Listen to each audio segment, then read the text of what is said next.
This series presents information based in part on theory and conjecture. The producer's purpose is to suggest some possible explanations, but not necessarily the only ones, to the mysteries we will examine. 2, 3. What may appear as some bizarre medieval torture is in fact a controversial therapy for reaching the minds of brain-damaged children. 8, 9. Good.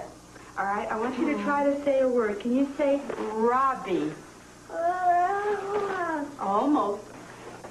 Through methods such as these, we are beginning to understand how to unlock the mysteries of the mind.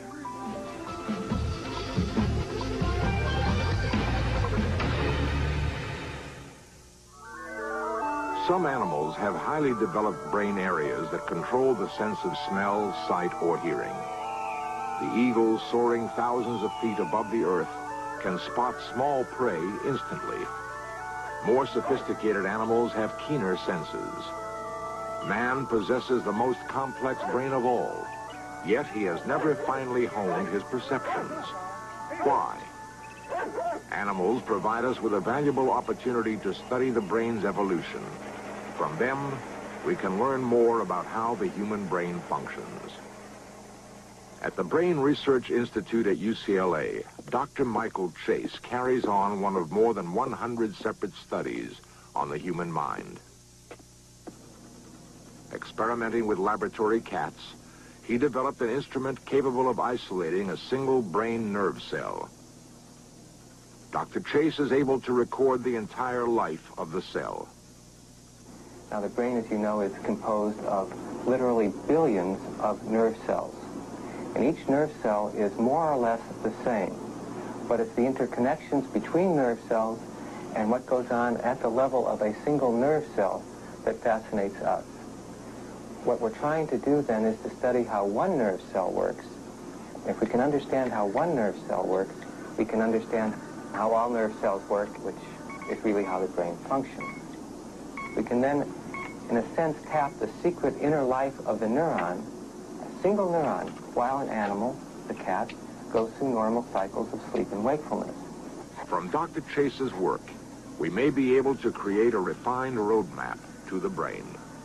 It has been only within the last 50 years that medical researchers have been able to chart general areas of the brain responsible for particular actions. The brain is divided into left and right hemispheres. Tests show that the left is more analytical and logical and is the primary controller of speech. The right half gathers overall patterns and concepts. Key. A test measuring how much of our ability to speak is controlled by each half of the brain has been devised by Dr. Aaron Zeidel of Caltech. Subjects respond to pictures or symbols which relate to sounds they hear through the headphones. His work is designed to help brain-damaged people who cannot speak. If we know what the right hemisphere does, or what it can do, then perhaps when we have a patient who suffered damage to his language abilities because he had a stroke or trauma or gunshot wound or tumor to the left side of the brain, now we know what kind of abilities can be recovered, how the right hemisphere can be compensatory for these abilities in this person. So we can perhaps train the right hemisphere, the one that was not damaged, to take over some of these functions, and that way improve his abilities. Science is just beginning to unravel the secrets of the mind. It is interesting and perhaps a bit ironic that much of what we learn about the brain is gained from those who suffer from its abnormalities. One such group suffering from a form of autism is called the idiot savant. They give us a tiny clue to the extremes of which the brain is capable. At a center for children with brain dysfunctions, work is being done on the idiot savant. At one and the same time, the idiot savant exhibits evidence of mental retardation and signs of genius. For the most part, these children are unaware of the outside world. At the Morgan Center in Palo Alto, vigorous physical therapy programs are designed to help them interact with other individuals. Louise Emerson works with one of the rare idiot savants, Michael. When asked why In Search of cameras were present, he easily answered. He's circling to film a story about the brain.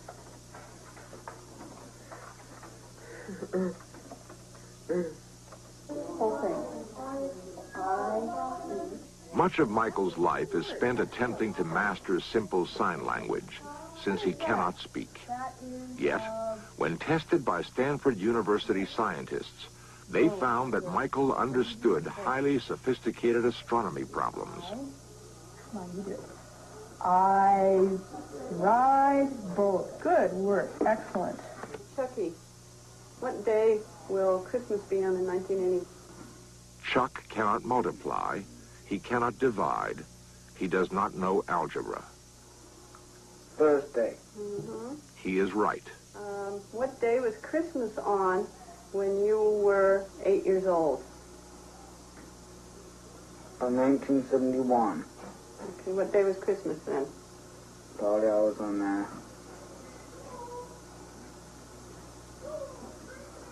Saturday. Uh-huh. Is this season tomato? No. Is this season tomato? While Chuck can identify days of the year, both past and future, he encounters incredible difficulty in reading the simplest restaurant menu. Okay, so we go all the way down. $2.80. Okay, and what's the last thing you're going to get? Coffee. Okay, what is coffee? It's a beverage. It's 35 cents. Excellent. John can draw plans of any place or of any structure that he has ever been in during his entire life. His accuracy is astounding. He can correctly reproduce flight paths into San Francisco International Airport. John, what is that? What is this? Everything. A child who is autistic, who has not received any remediation, demonstrates apparent inability to really see or hear much of what goes on in his environment. So these kinds of perceptual deficits continue to exist for the child even when he has been remediated. Now, remediation might cause him to be able to monitor some stimuli, to understand more of what's going on around him, and eventually to develop a splinter skill that might be much higher than his corresponding level of functioning. So that it's perfectly possible for a child to walk down the street and be totally unaware of cars, say, for example, or even unaware of other people and smash into them, and at the same time be concentrating entirely on, say, multiplying the cracks in the sidewalk by the number of times the light blinks. John has great difficulty in remembering objects in a series. A strange twist, considering he has an outstanding memory for floor plans. With the help of highly skilled teachers who develop programs to fit each idiot savant's needs, it is hoped that the secrets of their minds may unfold.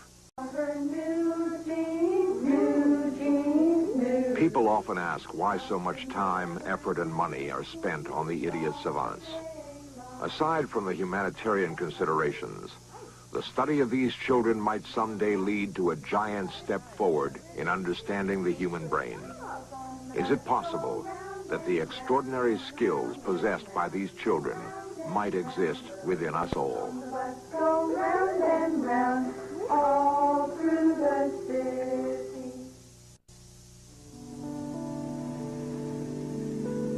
Medical researchers have discovered within the last 20 years that it is possible to monitor and record the brain's electrical activity. From the different types of waves given off by the brain, we know that various patterns or states of mind exist. Some of these patterns or states of mind correspond to what happens when a debilitating disease, such as epilepsy, strikes.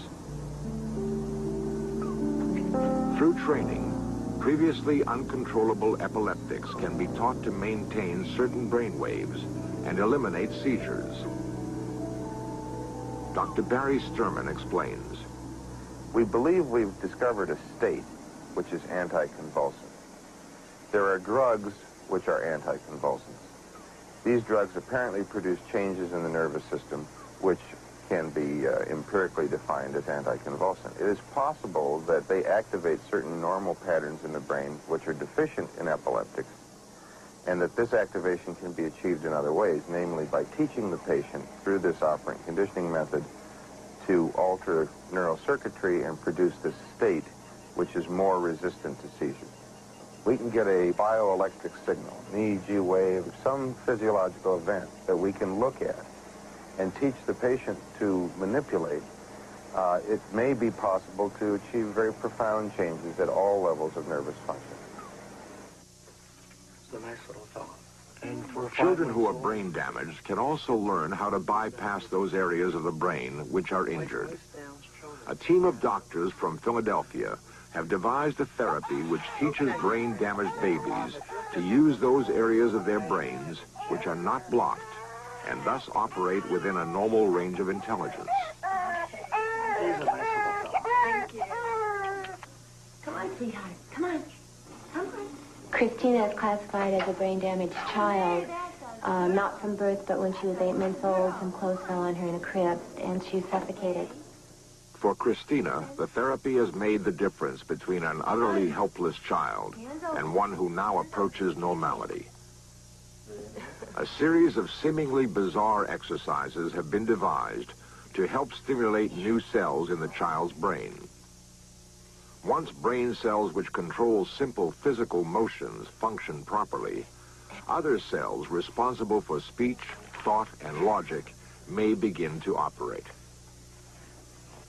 Okay, sweetheart. This says ear. This is knee.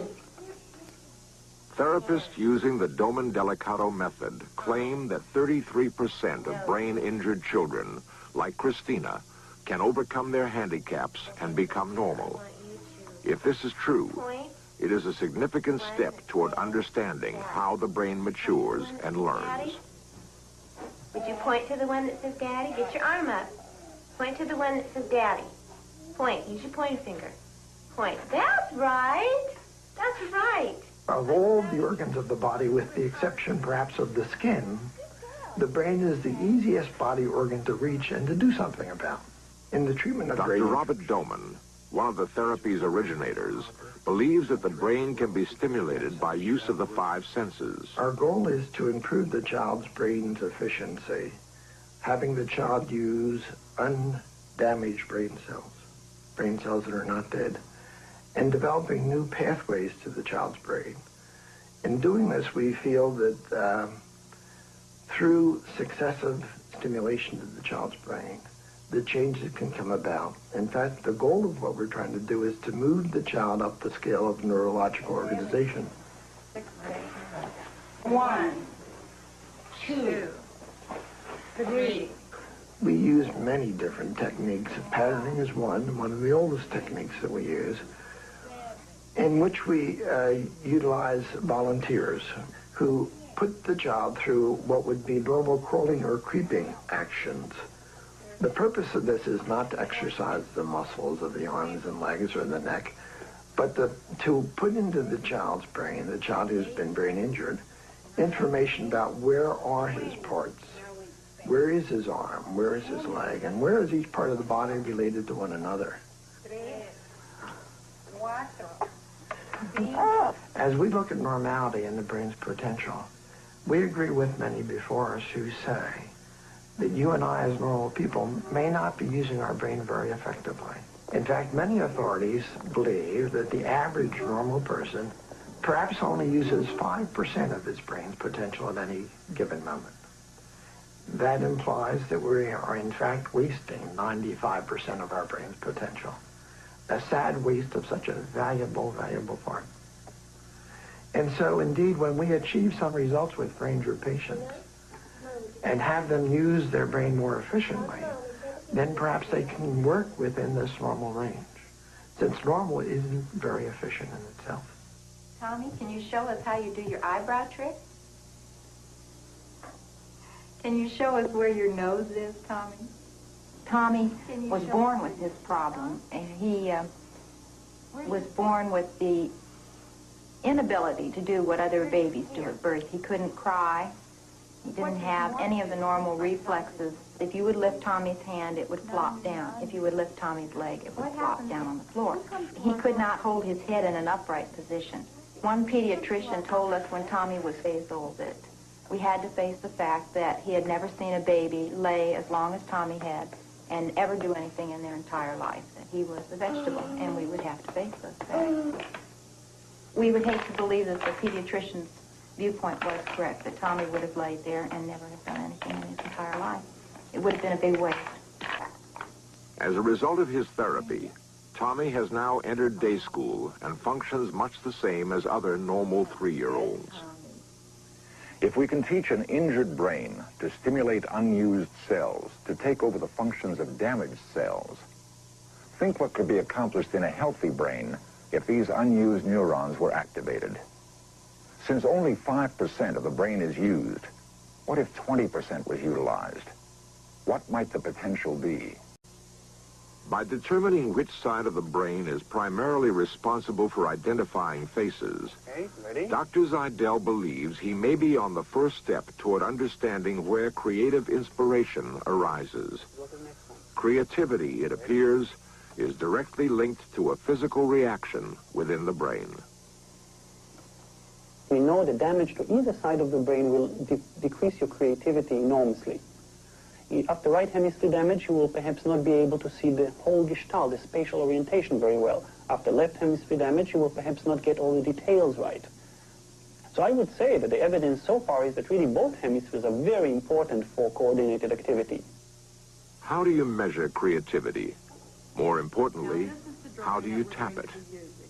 Dr. Betty Edwards, by teaching pupils to look at and draw pictures upside down, has enabled non-art students to utilize untapped portions of their brains and to become accomplished artists. Upside down, you no longer can view the drawing as, say, a man sitting in a chair wearing glasses and so on, that verbal knowledge becomes suppressed. As you look at the lines, I want you to try not to name things. When you come to parts that you can name, the H-A-N-D-S, try not to think to yourself in terms of words, but simply copy off the lines just as you see them. Part of my work is based on a study that I did in which half the students were presented with the Picasso drawing right side up and told to copy it. The other half of the students were presented with the same drawing upside down and asked to copy it. And the results of that experiment showed that there was a significant difference illogically, that the upside down drawings were better than the drawings done right side up. Now this goes against common sense, doesn't it? The hypothesis of that study was that upside down, our normal way of regarding visual information, coding it into words, recognizing parts, symbolizing, is shut off. That part of our brain will not deal with upside down information. Upside down, the brain is forced to process the information in a different way. By using Dr. Edwards' method, it seems possible to unlock a creative area of the brain previously ignored. Dr. Thelma Moss, a professor at UCLA, has studied the powers of the mind. She believes that psychokinesis, the ability to move objects with brain waves, is very real. Let's see if we can try to define what psychokinesis is. Let's call it PK for short because it's simpler and easier. PK, for whatever fantastic processes are involved, is the ability for somebody, just by a look of the eye or something that emanates from his hands, the ability for that person to move objects without touching them. Some of the early best work comes out of the Soviet Union. There's a lady there, her name is Madame Kulagina, and when this power is working in her, she can simply stare at a box of matches that have been scattered on a table, concentrate on them, and you can see the whole group of matches as if they were one, magnetized together, moving sometimes away from her, sometimes toward her, and something in her brain makes this occur. When we try to figure out what psychokinesis is, what is it that moves objects at a distance, we can say that it may be an energy that comes from the body that we are not yet, I underline the word yet, not yet able to harness. It will perhaps require years of study by brain researchers before we will be able to understand and harness the true potential of the brain. Professor William Tiller of Stanford University has extensively studied the mind and its potential. I think that if we work at tapping our brain power and really work at it, I think the results will be absolutely phenomenal. My own feeling is that we use a very small portion of our latent abilities, but if we focus on them, I suspect that the new man, that is the new man would begin to perceive and function at 5-dimensional and 6-dimensional levels of the universe compared to present man functioning at a 4-dimensional level. And I think that the new man, or the new humanity, will be as far beyond present man as present man is beyond Neanderthal man.